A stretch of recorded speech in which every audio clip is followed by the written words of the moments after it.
Hello student, তোমরা কেমন আছো? আশা করি তোমরা সকলেই ভালো আছো। প্রতাপ একাডেমি কোচিং পরিবারে তোমাদেরকে সকলকেই স্বাগত জানাই। তোমরা যারা ক্যালকাটা ইউনিভার্সিটির আন্ডারে 6 সেমিস্টারে পড়াশোনা করছো, তোমাদের জন্য একেবারে আমি শেষ মুহূর্তে নিয়ে চলে এসেছি 4টি পেপার একত্রে গুরুত্বপূর্ণ প্রশ্নগুলি।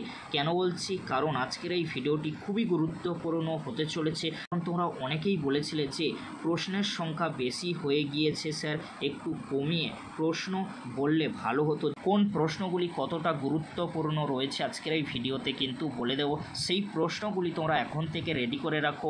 অবশ্যই তোমরা 100% পরীক্ষায় কমন পেয়ে যাবে, কারণ আমাদের দেওয়া সাজেশন শুধু কোথায় নয়, কাজে কিন্তু দেখিয়ে দিয়েছে আমাদের সাজেশন থেকে কতটা কমন এসেছে। চলো বেশি দেরি করব না, কোন প্রশ্ন কতটা গুরুত্বপূর্ণ। প্রথমে তোমরা দেখে নাও সিসি 13 পেপার থেকে 10 মার্কসের জন্য সবচেয়ে গুরুত্বপূর্ণ প্রশ্ন কোনগুলি। ফার্স্ট প্রশ্ন, দুই মহাযুদ্ধের মধ্যবর্তী সময়ে ভারতে কৃষক আন্দোলন আর শ্রমিক আন্দোলন, এই দুটি প্রশ্ন খুবই গুরুত্বপূর্ণ। নেক্সট প্রশ্ন, ভারতবর্ষের দলিত আন্দোলনের ওপরে একটি সংক্ষিপ্ত টিকা লেখো, প্রশ্নটি খুবই গুরুত্বপূর্ণ। আইন অমান্য আন্দোলনের গুরুত্ব ও সীমাবদ্ধতা লেখো, প্রশ্নটি খুবই গুরুত্বপূর্ণ 10 মার্কসের জন্য। 4টি প্রশ্নের মধ্যে 1 থেকে 2টি প্রশ্ন পরীক্ষায় আসার সম্ভাবনা 100% রয়েছে। পরবর্তী প্রশ্ন কি রয়েছে তোমরা দেখে নাও। স্বাধীন ভারতে সংসদীয় গণতন্ত্রের উদ্ভবের ক্ষেত্রে নেহেরুর কী অবদান ছিল? ভারতীয় রাজনীতিতে চরমপন্থী আন্দোলনের উদ্ভব ও বিকাশ আলোচনা করো। নেক্সট প্রশ্ন, ভারত ছাড়ো আন্দোলনের জনগণের স্বতঃস্ফূর্ত অংশগ্রহণকে তুমি কিভাবে ব্যাখ্যা করবে? এই যে 3টি প্রশ্ন বললাম, এই 3টি প্রশ্নের মধ্যে যে কোনো একটি প্রশ্ন পরীক্ষায় আসার সম্ভাবনা প্রবল রয়েছে। এবারে তোমাদেরকে বলে রাখি, এই যে কয়েকটি প্রশ্ন তোমরা দেখলে 4, 3, 7টি, এই 7টি প্রশ্নের পাশাপাশি তোমরা এই 3টি প্রশ্ন কিন্তু দেখে রাখতে পারো সাপোর্টিং হিসাবে। যিনি নাকি ভারতীয় মুসলমানদের একমাত্র মুখপাত্র ছিলেন, নিম্নবর্গের ইতিহাস চর্চায় ভারতীয় জাতীয়তাবাদের ব্যাখ্যা সংক্ষেপে বিবৃত করো। বাংলায় স্বদেশী আন্দোলনের ধারা বা সীমাবদ্ধতার দিকগুলি বিশ্লেষণ করো। এই 3টি প্রশ্ন তোমরা কি করবে? সাপোর্টিং হিসাবে দেখে রাখবে এই 7টি প্রশ্নের পাশাপাশি। আরও কিছু সাপোর্টিং প্রশ্ন আমি রেখেছি। এই যে 2টি প্রশ্ন রেখেছি তোমরা দেখে নাও। নারী জাতির অংশগ্রহণে গান্ধীজির কি অনুপ্রেরণা ছিল, বা গান্ধীজির যে উত্থান কিভাবে হয়েছিল সেটা তোমরা অবশ্যই দেখে রাখতে পারো। আর ভারতীয় জাতীয় কংগ্রেসের যে প্রারম্ভিক পর্বের যে কার্যকলাপ অর্থাৎ কার্যাবলী অবশ্যই তোমরা দেখে রাখতে পারো। এই প্রশ্নগুলি করলে অবশ্যই তোমরা সিসি 13 পেপারে 10 মার্কসের 3টি প্রশ্ন নিয়ে চিন্তামুক্ত থাকবে। এবারে তোমরা দেখে নাও সিসি 13 পেপারে 5 মার্কসের জন্য মাত্র কয়েকটি প্রশ্ন, যে প্রশ্নগুলি অত্যন্ত গুরুত্বপূর্ণ রয়েছে। প্রথম, পঞ্চবার্ষিকী পরিকল্পনা সম্পর্কে সংক্ষিপ্ত টিকা লেখো। স্বরাজ্য দল কেন গঠিত হয়েছিল? সেফটি ভালভ তত্ত্ব কি? 3টি প্রশ্নের মধ্যে যে কোনো একটি প্রশ্ন পরীক্ষায় আসার সম্ভাবনা প্রবল রয়েছে। পরবর্তী প্রশ্ন, তেভাগা আন্দোলনের গুরুত্ব নিরূপণ করো। মাউন্ট ব্যাটেন পরিকল্পনা কী ছিল? ক্যাবিনেট মিশন সম্পর্কে সংক্ষিপ্ত টিকা লেখো। 3টি প্রশ্নের মধ্যে যে কোনো একটি প্রশ্ন পরীক্ষায় আসার সম্ভাবনা প্রবল রয়েছে। পরবর্তী প্রশ্ন কি রয়েছে তোমরা দেখে নাও। রাওলাট সত্যাগ্রহের কারণ ও ফলাফল লেখো। শিক্ষাক্ষেত্রে স্বামী দয়ানন্দ সরস্বতীর অবদান। ওয়াহাবি আন্দোলনের প্রকৃতি সংক্ষেপে আলোচনা করো। 3টি প্রশ্নের মধ্যে যে কোনো একটি প্রশ্ন পরীক্ষায় আসার সম্ভাবনা প্রবল রয়েছে।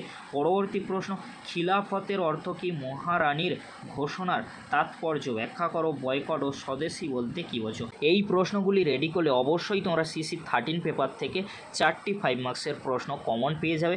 যদি তোমরা পারো, এই যে কয়েকটি প্রশ্ন আমি সাপোর্টিং হিসাবে রেখেছি অবশ্যই তোমরা দেখে রাখতে পারো।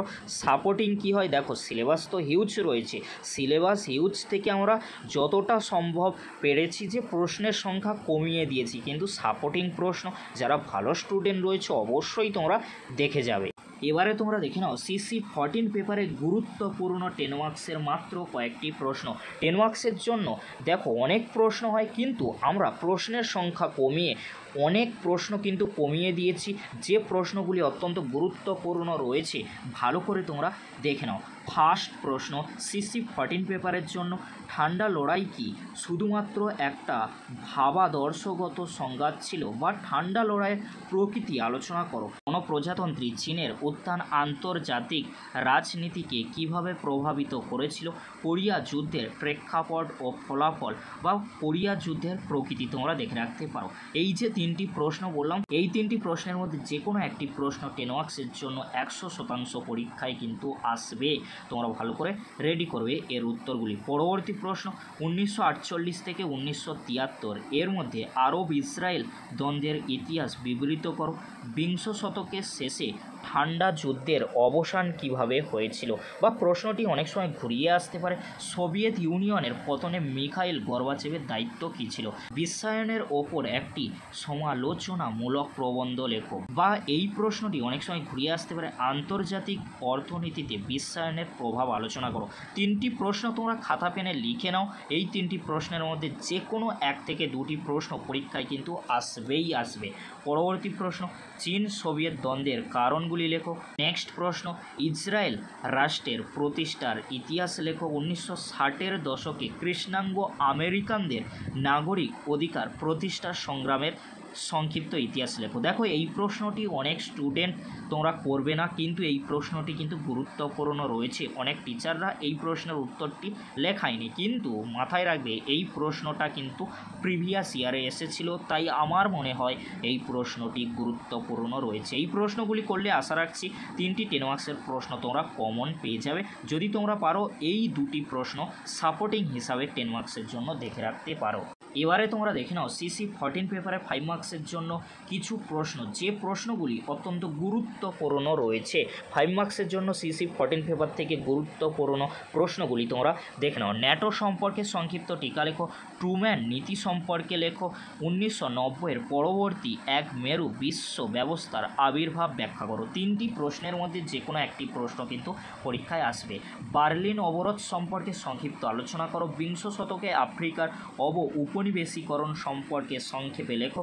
সোভিয়েত রাশিয়ার ইতিহাসে পেরোস্ত্রয়িকার তাৎপর্য বিশ্লেষণ করো। বা এই প্রশ্নটি ঘুরিয়ে আসতে পারে, পেরোস্ত্রয়িকা সম্পর্কে সংক্ষিপ্ত আলোচনা করো। 3টি প্রশ্নের মধ্যে যে কোনো একটি প্রশ্ন পরীক্ষায় কমন পেয়ে যাবে। নেক্সট প্রশ্ন কি রয়েছে তোমরা দেখো। বর্ণ বৈষম্য বা অ্যাপারথেইডের ওপর সংক্ষিপ্ত টিকা লেখো। কিউবা ক্ষেপণাস্ত্র সংকটের ওপর একটি টিকা লেখো। 6 দিনের যুদ্ধ সম্পর্কে সংক্ষিপ্ত আলোচনা করো। পিং পং কূটনীতি বলতে কী বোঝো? 4টি প্রশ্ন খুবই গুরুত্বপূর্ণ, এখান থেকে তোমরা 1 থেকে 2টি প্রশ্ন পরীক্ষায় কমন পেয়ে যেতে পারো। নেক্সট প্রশ্ন সাপোর্টিং হিসাবে দেখে যেতে পারো, কিংবা তোমরা যদি পারো অবশ্যই এই প্রশ্নগুলি রেডি করতে পারো। 1950-এর দশকে চীন সোভিয়েত সম্পর্কের অবনতি, হাঙ্গেরীয় সংকট নিয়ে সংক্ষেপে টিকা। 1990 থেকে 91 সালের উপদ্বীপের যুদ্ধের প্রেক্ষাপট। এছাড়াও কিছু এক্সট্রা প্রশ্ন বা সাপোর্টিং প্রশ্ন, পার্ল হারবার ঘটনা, গ্লাস্ট নথ সম্পর্কে টিকা। এই প্রশ্নগুলি তোমরা CC14 পেপারের জন্য 5 মার্কসের জন্য দেখে যাও। অবশ্যই তোমরা 4টি প্রশ্ন পরীক্ষায় কমন পেয়ে যাবে। এবারে তোমরা দেখে নাও DSC B3 পেপারের জন্য গুরুত্বপূর্ণ 20 মার্কস আর 10 মার্কসের প্রশ্নগুলি। যে প্রশ্নগুলি অত্যন্ত গুরুত্বপূর্ণ রয়েছে DSC B3 থেকে। দেখো, এই পেপারটি হয়তো তোমাদের কাছে কঠিন মনে হতে পারে, কিন্তু কয়েকটি প্রশ্ন করলেই কিন্তু তোমরা সমস্ত প্রশ্ন পরীক্ষায় কমন পেয়ে যাবে। প্রশ্নগুলি তোমরা দেখে নাও। প্রথমে তোমরা দেখে নাও 10 মার্কসের জন্য মাত্র 3টি প্রশ্ন। এই 3টি প্রশ্ন করলে একটি তোমরা 10 মার্কসের জন্য 100% কিন্তু কমন পেয়ে যাবে। মেইজি পুনঃস্থাপন কি জাপানে আধুনিক যুগের সূচনা করেছিল? বিংশ শতকে রুশ জাপান যুদ্ধের তাৎপর্য বিশ্লেষণ করো। মেইজি পুনঃস্থাপনের প্রকৃতি বিশ্লেষণ করো। 3টি প্রশ্ন দেখে যাও। অবশ্যই তোমরা একটি প্রশ্ন 10 মার্কসের জন্য কমন পেয়ে যাও। এবারে তোমরা দেখে নাও 20 মার্কসের জন্য গুরুত্বপূর্ণ প্রশ্নগুলি। যে প্রশ্নগুলি অত্যন্ত গুরুত্বপূর্ণ রয়েছে, তোমরা চিন্তায় রয়েছে যে 20 মার্কসের প্রশ্ন যদি আমরা না লিখতে পারি তাহলে কিন্তু মার্কস কমে যাবে। সেই জন্য বলবো তোমরা 20 মার্কসের জন্য মাত্র কয়েকটি প্রশ্ন ভালো করে রেডি করে যাও। আমি যে প্রশ্নগুলি বলছি এই প্রশ্নগুলি 100% পরীক্ষায় আসবে।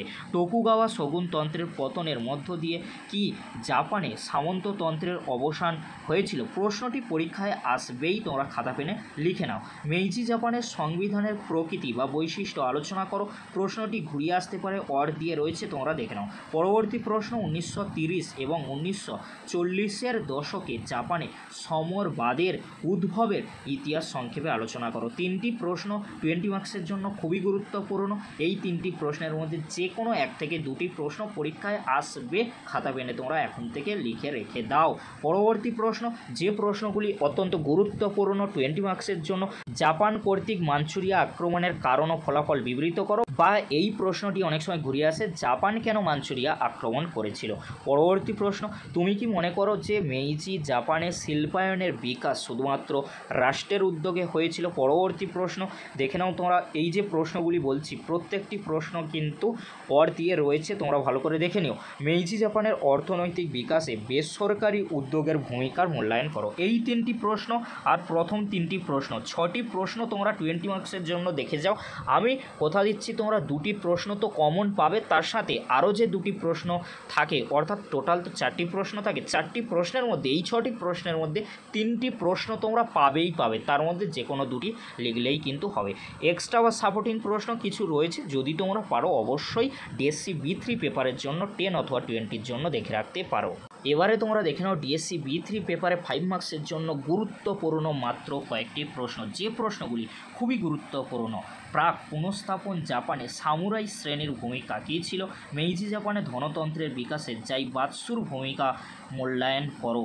জাপানের ইতিহাসে 1853 খ্রিস্টাব্দ বা কমোডোর পেরির অভিযানের তাৎপর্য ব্যাখ্যা করো। 3টি প্রশ্ন তোমরা খাতা পেনে লিখে রাখো।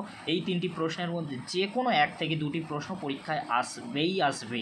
নেক্সট প্রশ্ন কি রয়েছে, 1858 খ্রিস্টাব্দে স্বাক্ষরিত হ্যারিস চুক্তির শর্তগুলি লেখো। জাপানে পার্ল হারবার আক্রমণের ওপর টিকা লেখো। 1868 সালে চার্টার ওথ বা সনদভুক্ত শপথপত্র কি মেইজি জাপানের রাজনীতিতে কোনো পরিবর্তন এনেছিল? 3টি প্রশ্ন তোমরা খাতা পেনে লিখে রাখো। এখান থেকে যে কোনো এক থেকে দুটি প্রশ্ন পরীক্ষায় 5 মার্কসের জন্য কমন পেয়ে যাবে। নেক্সট প্রশ্ন, মেইজি জাপানে আধুনিক শিক্ষা ব্যবস্থা প্রবর্তনে গৃহীত পদক্ষেপগুলি আলোচনা করো। আধুনিক জাপানে গণ আন্দোলনের ইতিহাসে 1918 খ্রিস্টাব্দে চাউল দাঙ্গা অত্যন্ত গুরুত্বপূর্ণ, ভালো করে তোমরা রেডি করবে। চাউল দাঙ্গার গুরুত্ব। 1905 সালে পোর্টসমাউথের সন্ধি চুক্তির শর্তগুলি কী ছিল? এই প্রশ্নগুলি 5 মার্কসের জন্য ভালো করে রেডি করে যাও। অবশ্যই তোমরা এখান থেকে 3টি প্রশ্ন ডিএসসি B3 পেপারের জন্য কমন পেয়ে যাবে। এক্সট্রা বা সাপোর্টিং প্রশ্ন দুটি রেখেছি। ইঙ্গো জাপান মৈত্রী চুক্তির প্রেক্ষাপট বা তাৎপর্য, শিমোনোসেকির সন্ধির শর্তগুলি লেখো। এবারে তোমাদেরকে বলে রাখি, ডিএসসি A3 পেপারে সাজেশন দিচ্ছি, কিন্তু একটা কথা তোমরা মাথায় রাখবে, 4টি পেপারের মধ্যে যে কোনো একটি পেপারের প্রশ্ন কিন্তু হার্ড হবেই হবে। সেই জন্য তোমাদেরকে বলবো তোমরা ভালো করে কিন্তু প্রিপারেশান নাও। 1 থেকে 2টি পেপার কিন্তু হার্ড হতে পারে, হার্ড যাতে না হয় আমি সাপোর্টিং প্রশ্ন দিয়েছি, সাপোর্টিং প্রশ্নও তোমরা ভালো করে রেডি করবে। ডিএসসি B3 পেপারের জন্য 5 মার্কসের প্রশ্নগুলি তোমরা প্রথমেই দেখে নাও। ফার্স্ট প্রশ্ন, 1905 খ্রিস্টাব্দে বঙ্গভঙ্গের প্রকৃত উদ্দেশ্য কী ছিল? চট্টগ্রাম অস্ত্রাগার লুণ্ঠনে মাস্টারদার ভূমিকা কী ছিল? কৃষক প্রজা পার্টির সম্পর্কে একটি সংক্ষিপ্ত টিকা লেখো। 3টি প্রশ্নের মধ্যে যে কোনো একটি প্রশ্ন পরীক্ষায় কমন পেয়ে যাবে। 1935 খ্রিস্টাব্দে ভারত শাসন আইন সম্পর্কে সংক্ষেপে লেখো। নোয়াখালীর দাঙ্গা বা কলকাতা দাঙ্গা অবশ্যই তোমরা দেখে রাখবে। ন্যাশনাল কাউন্সিল অফ এডুকেশন বলতে কী বোঝো? 3টি প্রশ্ন খুবই গুরুত্বপূর্ণ। আত্মশক্তির আদর্শ স্বদেশী আন্দোলনে কী প্রভাব ফেলেছিল বা স্বদেশী আন্দোলনের সীমাবদ্ধতা লেখো। প্রশ্নটি তোমরা খাতা পেনে লিখে রেখে দাও। প্রশ্নটি কিন্তু 5 মার্কস বা 10 মার্কসের জন্য অবশ্যই পরীক্ষায় আসবে। প্রাদেশিক স্বায়ত্তশাসন বলতে কী বোঝো? ভারতের স্বাধীনতা আইন বাংলার মানচিত্রে কী পরিবর্তন এনেছিল? পরবর্তী প্রশ্ন, বাংলায় অসহযোগ আন্দোলন কী প্রভাব ফেলেছিল? 1920-র দশকে বাংলায় বামপন্থী ধারার উদ্ভব সংক্ষেপে লেখো। বাংলার রাজনীতিতে মুসলিম লীগের উত্থান কী প্রভাব ফেলেছিল? আর কিছু সাপোর্টিং প্রশ্ন রয়েছে। কলকাতা দাঙ্গা বললাম, নোয়াখালী দাঙ্গা বা কলকাতা দাঙ্গা দুটির মধ্যে যে কোনো একটি আসবে। অনুশীলন সমিতি আর যুগান্তর দল এর সম্পর্কে টিকা দেখে রাখবে। বঙ্গভঙ্গ যদি না আসে তাহলে কিন্তু আসতে পারে, অবশ্যই তোমরা ভালো করে দেখে রাখবে। কৃষক প্রজা পার্টি, 1905 সালে বঙ্গভঙ্গ আর অনুশীলন সমিতি বা যুগান্তর দল, এগুলির মধ্যে যে কোনো এক থেকে দুটি প্রশ্ন পরীক্ষায় কিন্তু চলে আসবে। এখান থেকে 100% আমি নিশ্চিত তোমরা 3টি প্রশ্ন 5 মার্কসের জন্য কমন পেয়ে যাবে। এবারে তোমরা দেখে নাও ডিএসসি A3 পেপারে গুরুত্বপূর্ণ 10 মার্কস ও 20 মার্কসের মাত্র কয়েকটি প্রশ্ন, যে প্রশ্নগুলি করলে অবশ্যই তোমরা পরীক্ষায় কমন পেয়ে যাবে। মাত্র কয়েকটি প্রশ্ন আমি রেখেছি। 1930-এর দশকে নেতাজি সুভাষচন্দ্র বসুর জাতীয় কংগ্রেসের সম্পর্ক সংক্ষেপে মূল্যায়ন করো। কৃষক প্রজা পার্টির উদ্ভব ও বিকাশ সংক্ষেপে লেখো। 1935 খ্রিস্টাব্দে ভারত শাসন আইনের প্রভাব সংক্ষেপে লেখো। 3টি প্রশ্ন বললাম, 3টি প্রশ্ন 10 মার্কসের জন্য খুবই গুরুত্বপূর্ণ।